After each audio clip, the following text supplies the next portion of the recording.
திரு பத்திரிகையாளர் ராமகிருஷ்ணன் நம்மோடு இணைய வழியில் இணைந்திருக்கார். சார் வணக்கம் சார், நிகழ்ச்சிக்கு உங்களை வரவேற்கிறேன். சார், இந்த மேகதாது விவகாரத்தில் கடந்த 43 நாட்கள்ல மட்டும் 2 முறை சர்வே பணிகளை நடத்தி இருக்கிறாங்க கர்நாடக அரசு. ஒரு பக்கம் தமிழ்நாடு அரசை கர்நாடக முதலமைச்சர் டி.கே. சிவக்குமார் குறைத்து மதிப்பிடுகிறார். இது பல செய்தியாளர் சந்திப்பிலிருந்து டி.கே. சிவக்குமார் சொன்ன கருத்துக்களிலிருந்து நாம் புரிந்து கொள்ள முடிகிறது. மற்றொரு பக்கம் எந்த ஒரு அனுமதியுமே இல்லாம சர்வே பணிகளை நடத்தக்கூடிய வேலைகளில் கர்நாடகா ஈடுபடுறாங்க. எப்படி புரிஞ்சுக்கலாம் அணுகுமுறையை? தமிழ்நாடு அரசின் மீதான நம்பிக்கை இல்லை, அந்த அடிப்படையில் செய்யறாங்களா, இல்லை எது வந்தாலும் பார்த்துக்கலாம் அப்படின்றதுக்கான ஒரு எண்ணமா? எப்படி புரிஞ்சுக்கலாம் திரு ராமகிருஷ்ணன்? வணக்கம்.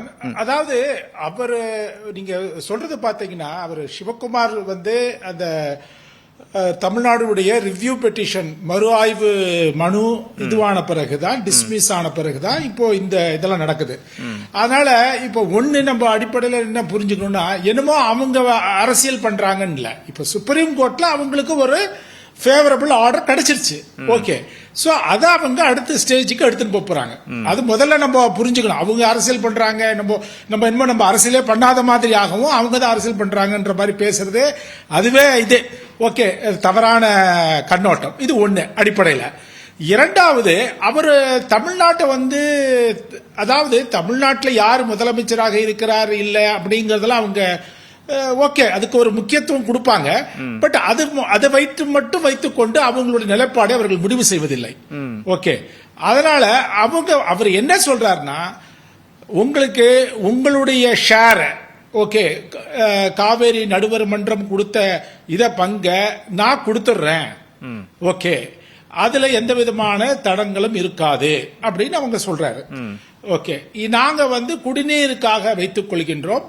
இரண்டாவது, ஒரு பேலன்சிங் ரிசர்வாயர் மாதிரி, அதாவது கிருஷ்ணராஜசாகர் கபினி கர்நாடக பக்கம், நம்ம பக்கம் மேட்டூர். ஓகே, இது ஒரு ரெண்டுத்துக்கும் அந்த பிளட் ஃப்ளோஸ் எல்லாம் வந்தா, வெள்ள இது வந்தா அதை நாங்க இது பண்றோம் அப்படிங்கறத அவர் சொல்றாரு. இப்போ ஒரு வாரத்துக்கு முன்பு ராமலிங்க ரெட்டி இங்க சிக்மகளூர் அந்த சைட்ல போய் பேசியிருக்காரு. அப்போ என்ன சொல்றாரு, நாங்க இது குடிநீர் இதுதான், இதுல பாசனத்துக்கு இது கிடையாது, எங்களுக்கு உரிமை இல்லை, அதை நாங்க செய்ய போறது இல்லைன்னு சொல்றாரு. ஓகே, ஆனா அவங்களுடைய வார்த்தைகளை நம்ம நம்ப முடியுமா அப்படிங்கறதா இங்க ஒரு நம்பிக்கை குறைவு.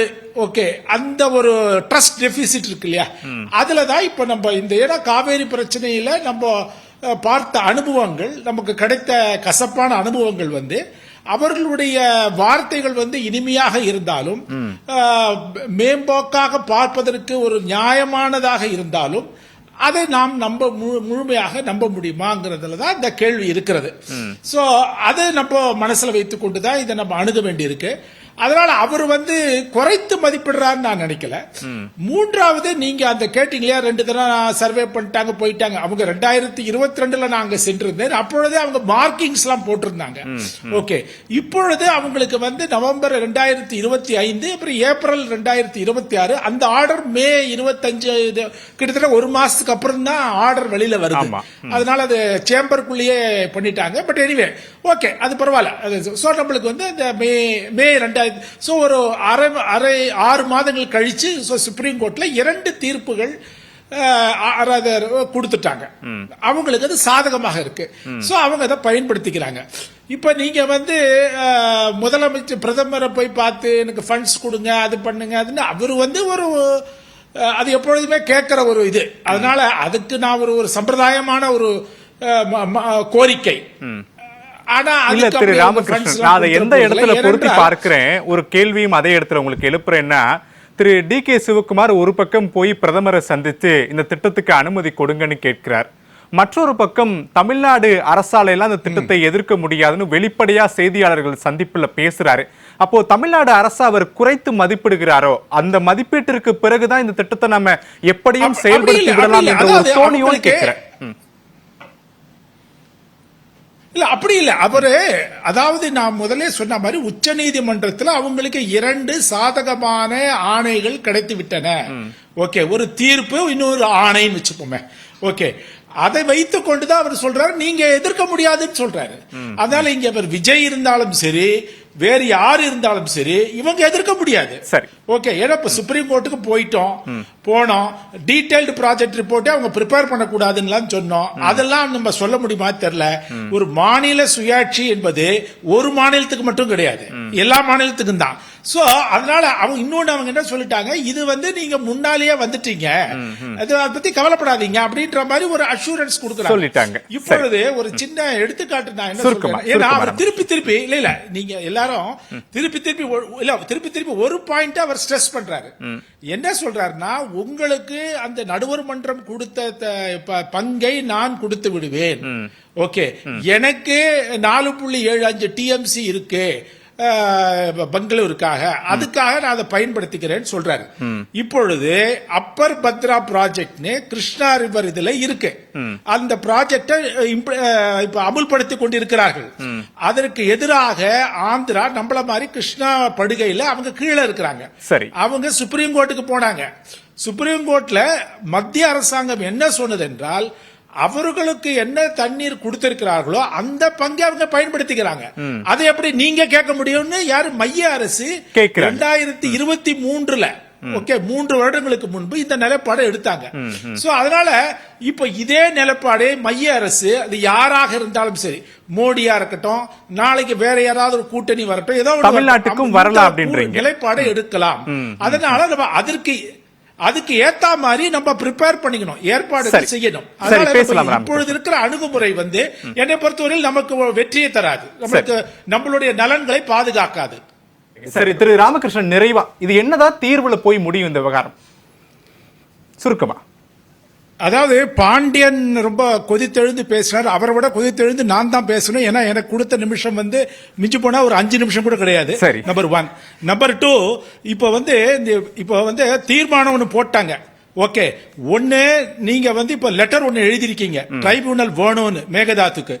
அந்த லெட்டரை ஒண்ணு வித்ட்ரா பண்ணணும். ஆனா இப்ப வந்து தீர்மானம் போடப்பட்டதுனால, அதுக்கு எல்லாரும் ஆதரிச்சதுனால இப்ப அந்த ஒரு சிக்கல் இருக்கு. இப்பொழுது பொதுவாக ட்ரைபியூனல் ஒரு நடுவர் மன்றம் வரணும்னா பேச்சுவார்த்தை நடந்திருக்க வேண்டும். பேச்சுவார்த்தை மூலமாக அது தீர்க்கப்படவில்லை என்றால்தான் நடுவர் மன்றம், அப்படிதான் சட்டம் சொல்லுது. சோ மேகதாதுக்காக ஒரு முறை கூட பேசப்படாத போது அப்ப என்ன சொல்லுவாங்க, மத்திய அரசாங்கம் நீங்க பேசுங்கன்னு சொல்ல போறாங்க. பாலார் பிரச்சனை வந்தது 2011. அப்பொழுது சுப்ரீம் கோர்ட்டுக்கு போன பொழுது சுப்ரீம் கோர்ட் அதுதான் சொன்னாங்க. அப்புறம் பாலாருக்காக ஒரு பேச்சுவார்த்தை நடத்தி சொன்னாங்க. அதுக்கப்புறம் பெண்ணியார் ரிவர், ஓகே, அதுக்கும் வந்து இப்ப 2019 நவம்பர் 30 நடுவர் மன்றம் வேண்டும் என்று ஒரு கோரிக்கையை மத்திய அரசுக்கு மாநில அரசு முறையாக கொடுத்திருக்கிறது. இதுவரைக்கும் நடுவர் மன்றம் அமைக்கப்படவில்லை.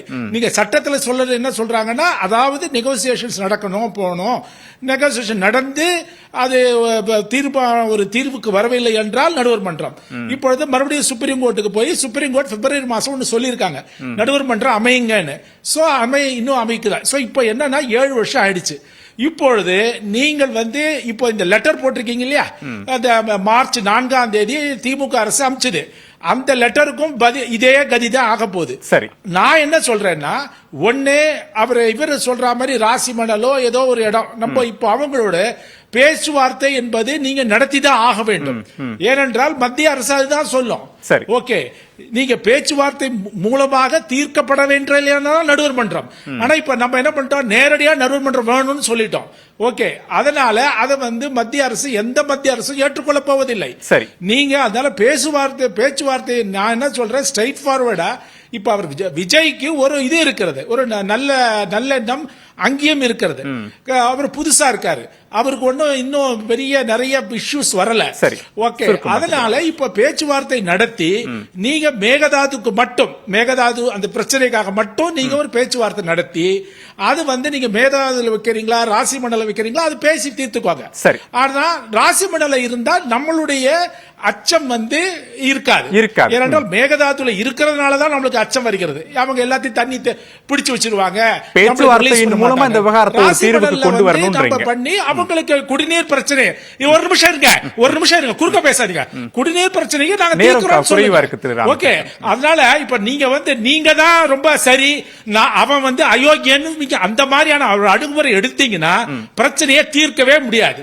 ஓகே, அவங்க அப்பர் ரைபேரியன் ஸ்டேட், அவங்க என்ன வேணா நினைச்சதே செய்யலாம். அதை மட்டும் நீங்க புரிஞ்சுக்கோங்க.